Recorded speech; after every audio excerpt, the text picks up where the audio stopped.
जा रहा था।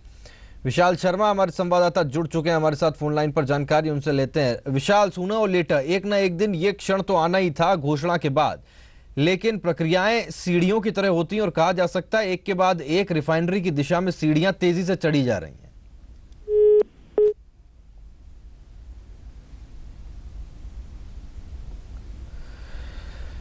लगता है विशाल से हमारा संपर्क नहीं हो पा रहा। बात उनसे करेंगे, आगे भी उनसे बात करेंगे, मेरे सहयोगी भी उनसे बात करेंगे, लेकिन ये ऐतिहासिक क्षण है और ये वो वक्त है जिसका लंबे समय से इंतजार था। 74% की इसमें भागीदारी होगी एचपीसीएल कंपनी की, प्रदेश सरकार की 26% हिस्सेदारी होगी और ये एमओयू पर साइन करते हुए सुधांशु पंत प्रदेश सरकार की तरफ से आपको दिखाई दे रहे हैं। दूसरी ओर एचपीसीएल के अधिकारी हैं और साथ ही साथ फाइल्स का आदान प्रदान भी होता है।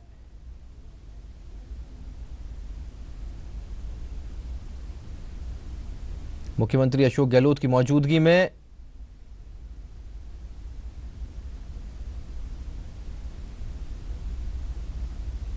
इस एमओयू पर हस्ताक्षर हुए, दस्तखत हुए और राजस्थान कहा जा सकता है रिफाइनरी की दिशा में एक कदम और आगे बढ़ गया। ये मेजर कदम था, बड़ा कदम था जिस एमओयू का इंतजार किया जा रहा था और दरअसल यही वो ढांचा था, यही वो खाका था जिसके ऊपर इस रिफाइनरी की बुनियाद रखी गई है। किस तरह से रिफाइनरी राजस्थान में लाई जाए और राजस्थान सरकार का उसमें कितना सहयोग होगा, कितनी भागीदारी होगी। 26% हिस्सेदारी के साथ राजस्थान सरकार इस रिफाइनरी के प्रोजेक्ट में होगी। दूसरी तरफ एचपीसीएल कंपनी की 74% हिस्सेदारी होगी। विशाल, हस्ताक्षर हो गए हैं, कहा जा सकता है एक सीढ़ी राजस्थान और आगे बढ़ गया अब रिफाइनरी की तरफ। और पर जो तकनीकी मुद्दा था, राजस्थान सरकार अपना शेयर लगा रही थी, एचपीसीएल को भी अपने शेयर लगाने थे, ये बात तो बिल्कुल तय थी।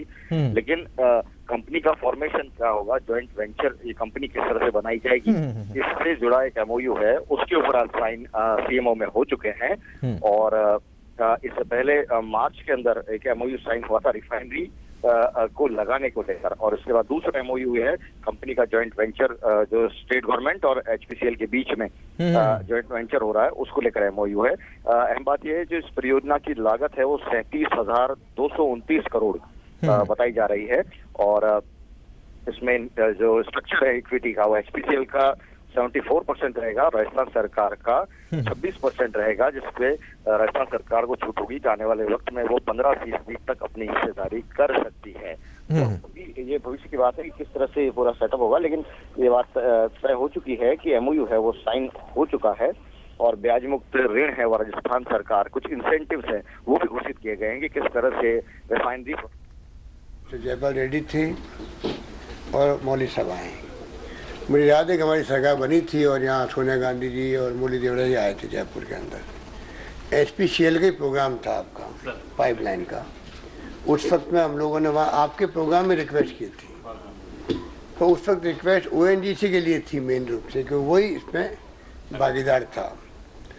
पर ये सुखद सहयोग मानता हूँ मैं इसको कि जिस एचपीसीएल के प्रोग्राम में हमने पुरजोर शब्दों में पैरवी की यूपी चेयरपर्सन सोनिया गांधी से और मुरली देवड़ा जी से, और आप लोग सब यहाँ मौजूद थे, उसी एचपीसीएल कंपनी ने आखिर में आगे आके जो निर्णय किया उसके लिए मैं आपको तमाम मेरे साथियों की ओर से, सरकार की ओर से आपको धन्यवाद करना चाहता हूँ। और आपके मंत्री जी मौली साहब को भी, क्योंकि मुरली देवड़ा जी ने भी प्रयास किए, फिर जयपाल रेड्डी साहब से मैं कुछ 4-5 बार इसी काम के लिए मिला, मुरली देवड़ा साहब से 7-8 में मिला हूँगा और वीरप्पा मोइली साहब से 3-4 बार मिला हूँगा। काम आगे बढ़ेगा और समयबद्ध तरीके से आप रिफाइनरी के लिए जो आपके मंत्री जी ने कहा था कि हम यहाँ के नौजवानों को अभी से ही आपकी जो एचपीसीएल की इंस्टीट्यूट है मैंगलोर के अंदर, और मैंगलोर में जहाँ पर आप उनकी ट्रेनिंग भी करवाना प्रारंभ करेंगे। तो मैं समझता हूँ स्थानीय लोग जो बाड़मेर के हैं या राजस्थान के हैं, जो जिस क्वालिफिकेशन होंगे उनकी ट्रेनिंग का काम भी आप अगर साथ साथ में ये आज के बाद में अगर होने लग जाएगा, कुछ सिलेक्शन भी, कुछ यहाँ के युवा जो जाना चाहेंगे उनको भेजने का भी, तो मैं समझ बहुत बड़ा काम होगा। एक मैसेज जाएगा कि HPCL जो है अभी से ही स्थानीय लोगों को प्रेफरेंस दे रही है। इस शुरू पे मैं समझता हूँ कि ये तमाम जो फैसले हैं बहुत ही ऐतिहासिक फैसले हैं, और आगे जो है जो भी काम आप हाथ में लेंगे, सरकार की कोई भागीदारी खुद की है तो सरकार तो आपकी पार्टनर हो गई जॉइंट वेंचर के लिए, इसलिए दिक्कत आपको वैसे भी नहीं आने वाली है। आप और हम लोग सब मिलके इस रिफाइनरी को लगाएंगे, आपकी एक्सपर्टाइज है और आपकी सोच है, मैं समझता हूँ कि कुछ रूप में इसको आगे बढ़ाएंगे। और बाकी जो है तो पेट्रोकेमिकल वाला काम जो आपने हाथ में लिया साथ में, इसकी भी हमें बहुत खुशी है, क्योंकि उसके माध्यम से जो बाकी इकाई लगेगी उसके लिए मैं समझता हूँ कि और लोगों को लाभ मिलेगा, क्योंकि एक नया उद्योग जो है उसको एक लाभ मिलेगा। वो चाहे पॉलीप्रोपिलीन और एथिलीन, बुटाडाइन, बेंजीन, जाइलिन, कई ऐसे उत्पादन हैं। मैं समझता हूँ कि बहुत बड़ा काम इस प्रकार से संभव होगा। इसके अलावा भी आपके नोट में कई बातें लिखी गई है। मैं समझता हूँ कि इसको इसी रूप में हमें लेना चाहिए कि कैसे ग्रीन जोन के अलावा जो आपने कहा है कि औद्योगिक क्षेत्र के विकास होंगे, तो हमारी प्लानिंग अभी से होनी चाहिए। इधर चाहेंगे जितनी ज़मीनें हैं वहाँ आसपास के अंदर, वो ज़मीनें इस रूप में प्लानिंग हो। मैं चीफ सेक्रेटरी साहब को मैंने कहा है कि प्लानिंग ऐसी होनी चाहिए जिससे कि अभी से ही योजनाबद्ध तरीके से वो पूरा एक प्रकार से नया नगर बसेगा रिफाइनरी के साथ के अंदर। तो चाहे वो आवासीय हो, चाहे वो औद्योगिक इकाई हो, चाहे और कोई वहाँ प्रोजेक्ट आने की बात हो, परियोजना आने की बात हो, वो तमाम काम योजनाबद्ध तरीके से हो जिससे कि आने वाली पीढ़ियों का आराम होगा। तो मैं समझता हूँ कि अभी से उसकी प्लानिंग हमें करनी चाहिए। अगले 50 साल के बाद में पूरा सिनेरियो उस क्षेत्र का क्या रहेगा, ये हमारी प्लानिंग होनी चाहिए, क्योंकि इतनी बड़ी रिफाइनरी आ रही है। रिफाइनरी जब तक तेल निकलेगा, वरना आपकी जो संबंध बना हुआ गुजरात से पाइपलाइन का इंपोर्ट होगा तेल, और जो संभावना है उसमें तेल और निकलने की संभावना भी है, तो कोई दिक्कत वाली बात नहीं है। तो काम बाकी का वो हो रिफाइनरी का आसपास में, जो कि आने वाली पीढ़ियों को उसका लाभ मिले, ये हमारा सबका सोच होना चाहिए। उसी रूप में हम लोग पूरे प्रोजेक्ट को देख रहे हैं, उसी रूप में इस प्रोजेक्ट को हम लोग कल्पना करके चल रहे हैं। ये मैं आपसे शेयर करना चाहूँगा। बाकी तो कॉर्पोरेट सोशल रिस्पॉन्सिबिलिटी की बातें तो हम करेंगे जब काम शुरू होगा, करने के भी है नहीं, पर जो उस रूप में इन्वेस्टमेंट का जो सिस्टम है उसको हम लोग आगे बढ़ाएंगे। यही आपसे मुझे कहना था। आपको सबको मुबारकबाद, और आज ऐतिहासिक दिन पर आप सब लोग एक साथ पूरी टीम को लेकर आए हो, सबको मेरी बहुत ही शुभकामनाएं, मुबारकबाद। और मैं आपसे अपेक्षा करूँगा इस काम को आप पूरे कंट्री में, क्योंकि रेगिस्तानी इलाके हैं, सदियों से अकाल सूखे पड़ते रहे हैं, 65 साल की आज़ादी में 55 साल सूखे पड़े होंगे, वहाँ के धोरों की धरती में तेल निकलना, गैस निकलना मायने रखता है। 50 साल की खोज, मैं भी 7-8 बार गया हूँगा ऑयल इंडिया और ONGC के जब ड्रिलिंग चल रहे थे तब देखने के लिए, तो मुझे मालूम है कि कितना अपेक्षाएँ 40 साल 50 साल पहले की गई थी, वो जाके अब पूरी हुई है।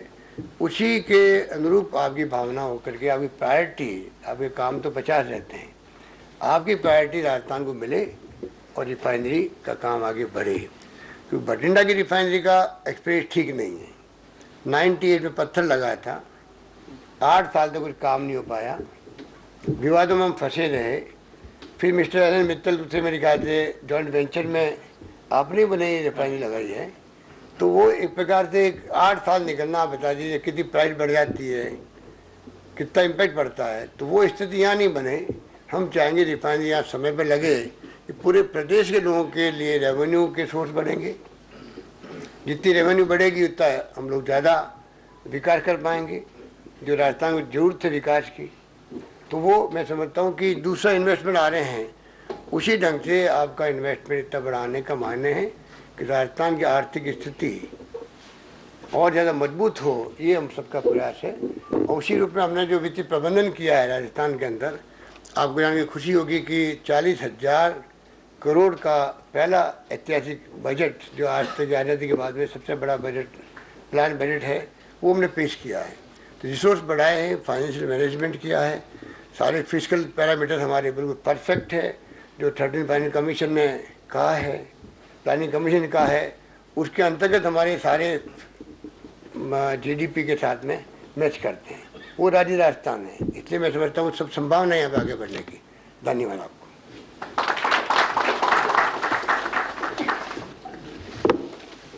धन्यवाद माननीय मुख्यमंत्री। सभी लोग भोजन के लिए आमंत्रित हैं।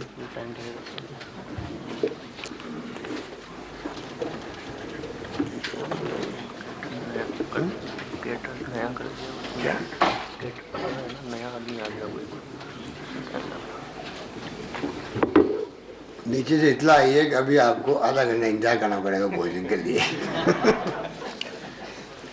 और गपशप हो जाएगी आपसे, बाहर आ जाइए आप। चलिए Sir, just one moment from our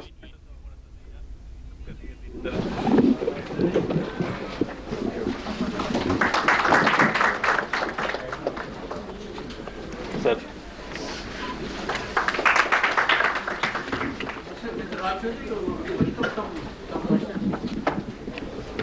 साहब है, साहब का रहते हुए हमारा क्या क्वेश्चन है, साहब बताएंगे ना। No problem. यस, आइए बैठिए बैठिए।